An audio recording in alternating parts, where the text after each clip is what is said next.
Welcome to HOTSPOT Update, your go-to source for quick and accurate updates on the world's hottest current events. If you're looking for a clear and objective perspective, you're in the right place. Let's dive into today's topic. In the context of heated debates about public safety in the U.S. Capitol, August 11th marked an unprecedented move. President Donald Trump announced that the Washington Police Department would be placed under federal control and deployed the National Guard to the Capitol to address what he called a wave of lawlessness, despite data showing violent crime in 2024 at its lowest level in 30 years. This move is seen by observers as having far-reaching implications, not only for order in the Capitol, but also for the relationship between federal and local authorities. Today we're declaring public safety emergency in the District of Columbia, and Attorney General Pam Bondi, who's fantastic, is taking command of the Metropolitan Police Department as of this moment. And I'll be making the appropriate notifications to Congress and to the mayor, our new DEA administrator, who's one of the top in the country. He better be Terry. If you're not, I'm going to get rid of you so fast. Terry Cole. Terry, thanks. Very good. We just got him, most highly recommended person. And you'll be designated as the interim federal commissioner of the Metropolitan Police Department. Okay? And you run them tough. They're good. You have a lot of good people. You have people that shouldn't be there. You also have people that shouldn't be there. They got in there because of woke. But you have a lot of great police, and those people are the ones that want to help you. This city will no longer be a sanctuary for illegal alien criminals. We will have full, seamless, integrated cooperation at all levels of law enforcement, and we'll deploy officers across the district with an overwhelming presence. You'll have more police, and you'll be so happy because you'll be safe. When you walk down the street, you're going to see police, or you're going to see FBI agents. We're going to have a lot of agents on the streets. You're going to have a lot of essentially military, and we will bring in the military if it's needed, by the way. We're going to have National Guard. But Pete Hegseth will tell you about it. We will bring in the military if needed. People say, oh, that's so terrible. He's going to bring in, it's been used many times over the years.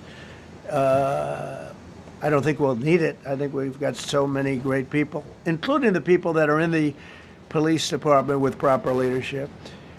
They'll immediately begin massive enforcement operations targeting known gangs, drug dealers, and criminal networks to get them the hell off the street, maybe get them out of the country, because a lot of them came into our country illegally. They shouldn't have been allowed in. I've been up here a lot. I've never seen a crowd like this. I'm announcing a historic action to rescue our nation's capital from crime, bloodshed, bedlam, and squalor, and worse. This is Liberation Day in D.C., and we're going to take our capital back. We're taking it back under the authorities vested in me as the President of the United States. I'm officially invoking Section 740 of the District of Columbia Home Rule Act. You know what that is? And placing the D.C. Metropolitan Police Department under direct federal control, and you'll be meeting the people that will be directly involved with that. Very good people, but they're tough, and they know what's happening, and they've done it before. In addition, I'm deploying the National Guard to help reestablish law, order, and public safety in Washington, D.C., and they're going to be allowed to do their job properly.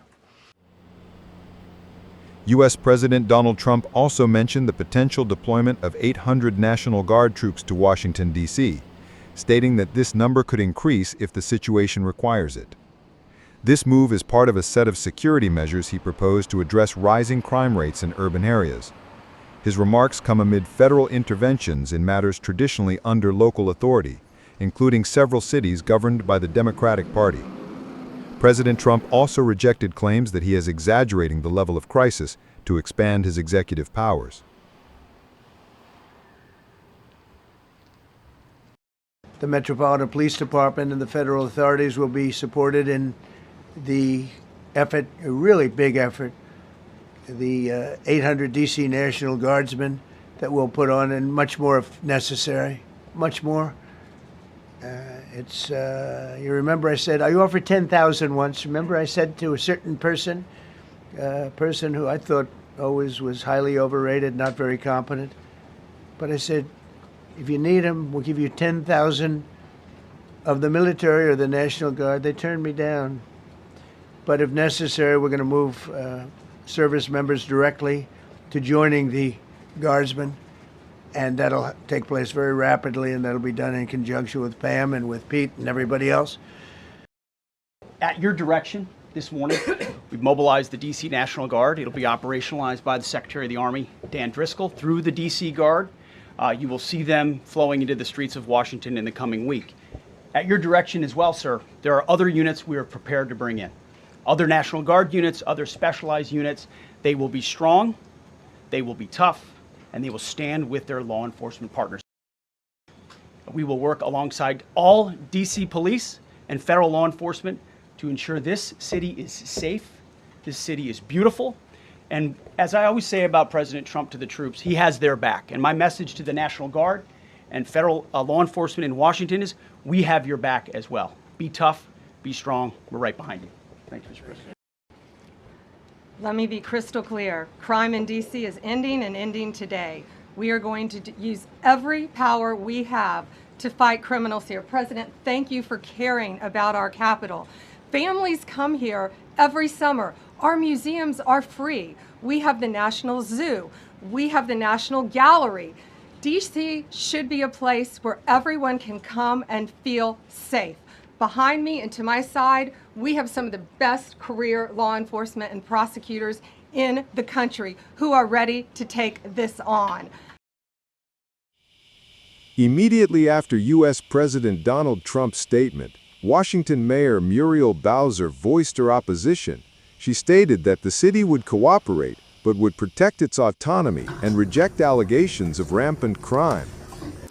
And while this action today is unsettling and unprecedented, I can't say that given some of the rhetoric of the past, that we're totally surprised. I can say to DC residents that we will continue to operate our government in a way that makes you proud. We will balance our budgets. We will deploy our services. Our kids are going to start school on August 25th. And we will work with the federal government to do the things that they should do for our city. We know that access to our democracy is tenuous. That is why you have heard me and many Washingtonians before me advocate for full statehood for the District of Columbia. We are American citizens. Our families go to war. We pay taxes and we uphold the responsibilities of citizenship.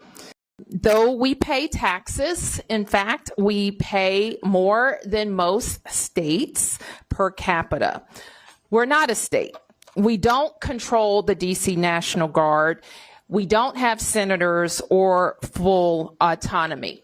Limited home rule gives the federal government the ability to intrude on our autonomy in many ways. I've said before, and I'll repeat, that I believe that the president's view of DC is shaped by his COVID era experience during his first term.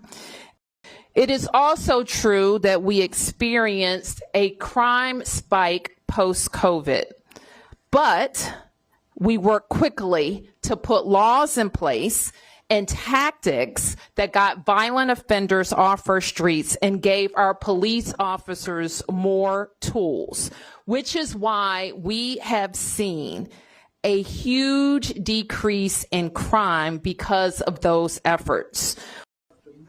We don't, I think I speak for all Americans, we don't believe it's legal to use the American military against American citizens on American soil.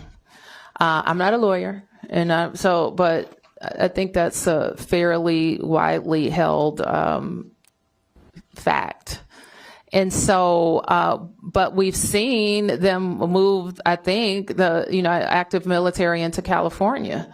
So it's a question. We've seen active military on the borders of D.C. some years ago, and we don't believe that our military should be used against American citizens.